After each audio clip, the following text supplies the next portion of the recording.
Igor Kokoskov. Most likely you've never heard that name before, or maybe it sounds familiar and you just can't put a face to the name. And you're probably wondering why I'm starting off the video with said name and why it's relevant at all to this topic. Well,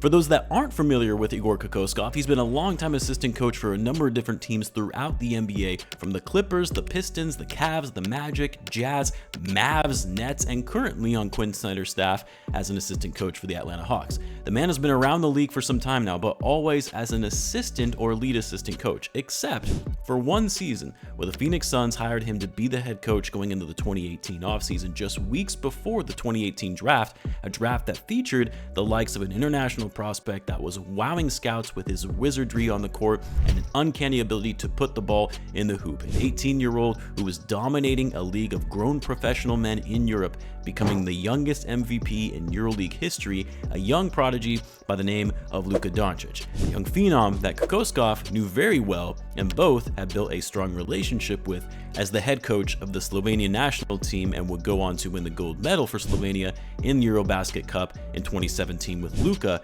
leading the way to gold at the age of 17. And when the Suns won the draft lottery with the number 1 pick in 2018, the thought was that with the Kings hiring Kokoskov, the Suns would undoubtedly look to draft Luka, given the background and relationship the young kid had with his former national coach. But there was a problem. While Luka was seen as a generational talent by most, there was some skepticism on whether his game and play would translate well into the NBA, and most mock draft boards didn't have him going number 1 overall, but rather number 2 or number 3. And for the Suns, a team that needed a big man to pair alongside Devin Booker and really just desperate for any talent at that time in general, they went with the safe bet, the prospect most scouts and analysts had projected to go number 1 overall, in DeAndre Ayton, the mobile, fast, and athletic big man out of Arizona who was being likened to David Robinson at that time. And of course, we know the rest. The Kings would do what they do best and throw away another top lottery pick in selecting Marvin Bagley number 2 overall. The Hawks would take Luka 3rd, but trade down in the draft to send Luka to the Dallas Mavericks while getting an additional first-round pick from the Mavs in return. Unfortunately for Kokoskov, though, the Suns would go on to have yet another terrible season, winning just 19 games, a team that had expectations to perform much better with the rising star of Booker and the number 1 overall pick in DeAndre Ayton. And Kokoskov was subsequently fired at the end of the season. But while we can agree that Kokoskov probably isn't head coaching material in the NBA and likely wouldn't have lasted that long in Phoenix anyway, but it does make you wonder though, had he pushed for the front office to draft his former star guard from the Slovenian national team, we could have witnessed the most lethal scoring duo in NBA history, a homegrown backcourt that the Suns could have built around for years to come, and maybe, just maybe, could have brought the franchise their first championship. As always, if you're new to the channel and you like this type of content, then be sure to subscribe to help the channel grow, and in return, I'll be providing more NBA content like this. Now, it's no secret Devin Booker and Luka Doncic don't like each other. In fact, it's been one of the better feuds in the league, with these two going at each other whenever they face off, even though Luka usually gets the best of Devin Booker. And at the end of the day, we can all agree Luka is the better player. But what if Luka joined the league, drafted to the Suns, and joining a young 22-year-old Devin Booker at that time who was a rising star and exceeding expectations for being a 13th overall pick? Imagine one of the more crafty scorers in the mid-range and a player able to get to the basket and finish with ease, pairing him alongside one of the greatest passers of the game, a floor spacer with his ability to shoot it from outside, a perfect complement to each other's skill sets, and more importantly, an age timeline that would enable them to build on for years to come. As much as some people might say, well, Kyrie and Luka would be a better backcourt scoring duo than Luka and Booker, and while yes, there is some element of truth to that, you can't ignore that Kyrie Irving, who is 32 years old, is only going to have so many peak years left before we start to see a decline. Kyrie and Luka is not going to be a long-term thing. We could very well be witnessing their peak as a duo right now.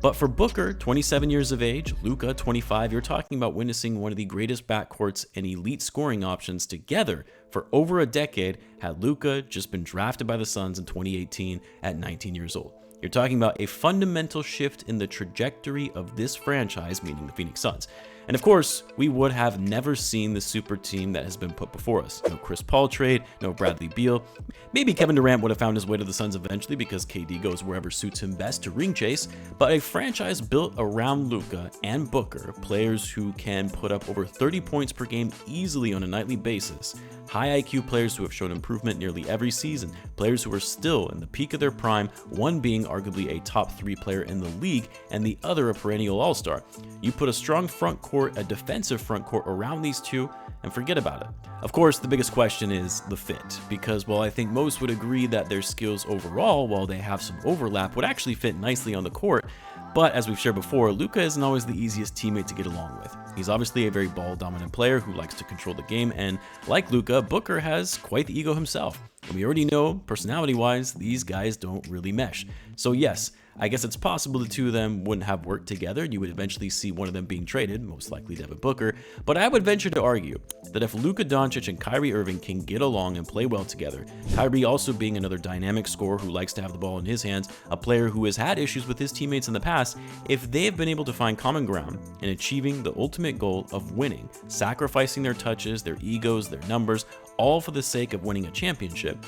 I would argue that Luka and Devin Booker could find that common ground as well, especially what we know now in Booker really sacrificing a lot of what has been his team since he was drafted to now have a superstar like Kevin Durant come in, accepting taking on a lesser role, still a prominent role, but not the same before KD joined the squad. We know that Booker can be a team player and has actually elevated a lot of aspects to his game since Durant and Beal have teamed up with him. He's become a much better passer, better effort and hustle on defense, improved shot selection, so I truly do believe that had the Suns drafted Luka in 2018, they would have made it work between him and Devin Booker. And while the rivalry between these two is nice and we've gotten some great memes out of it over the years, you also can't deny that seeing these two play together on the same team would have been must-watch basketball every night. Yes, I know it's a moot point because they passed on Luka and here we are today, but I guess I'm just excited for these NBA Finals and thinking about some scenarios that could have been had teams simply drafted differently. Let me know what you guys think. Let me know in the comments. As always, be sure to subscribe, and I will see you in the next one.